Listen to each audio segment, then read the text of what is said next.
He loves you every moment, he cares for you each day. And if you'll stop to think a while, he's blessed you in each way.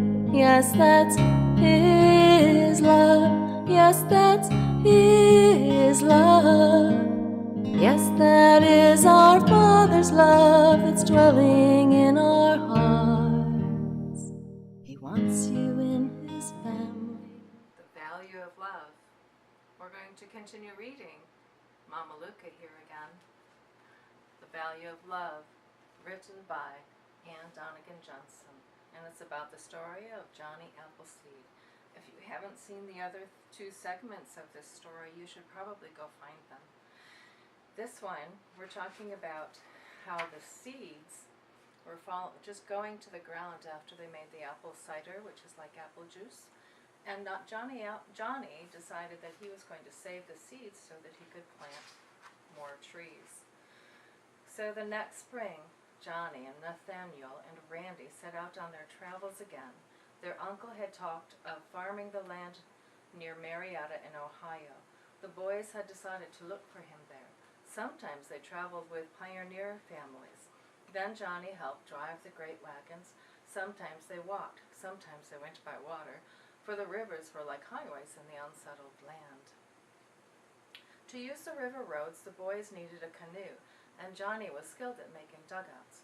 He and Nathaniel first chopped a hole in a fallen log. Then they built a fire in the hole to hollow the log out so that it would float upright. Wow. Say what you like, said Randy, but pioneering isn't a life for lazy folks. Lazy folks can sit at home and let moss grow on them, laughed Johnny. Nat and I, we aim to see the green land that's out west. And if it's a fine country for farming, I'll send word to Pa, just as I promised. See the wood they're digging out of the tree?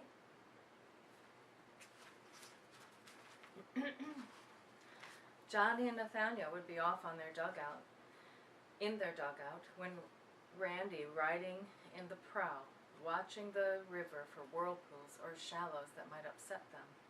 Time and time again as they went along, Johnny talked about how grand the forests would look when they had clearings in them, and homesteads and apple trees growing in the clearings, an apple orchard that's planted properly and pruned with love. Why, it will live and bless people for most of 100 years, he told Randy. Johnny and Nathaniel came to Marietta at last, and they found Ben Chapman in the town on a market day.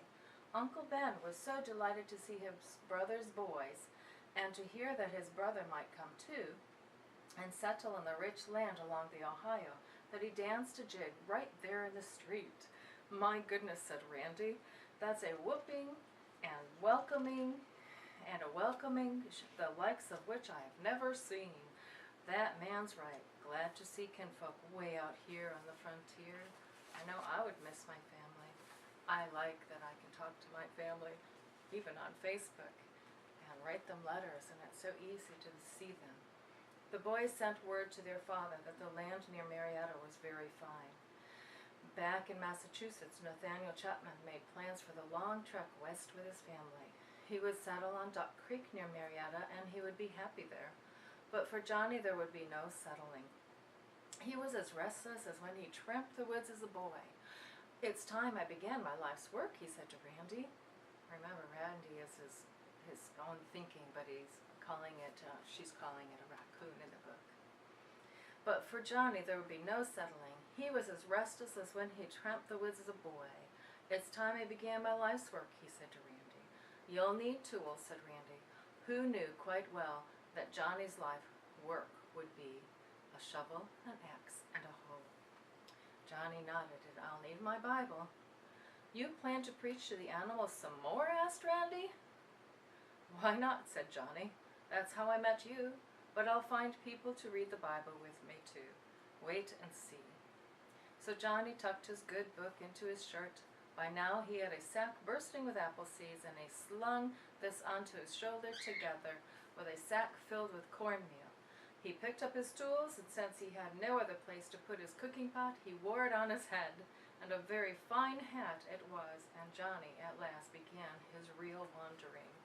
Okay, so here is Johnny, grown up, a young man, setting off to plant those apple seeds and make orchards across America.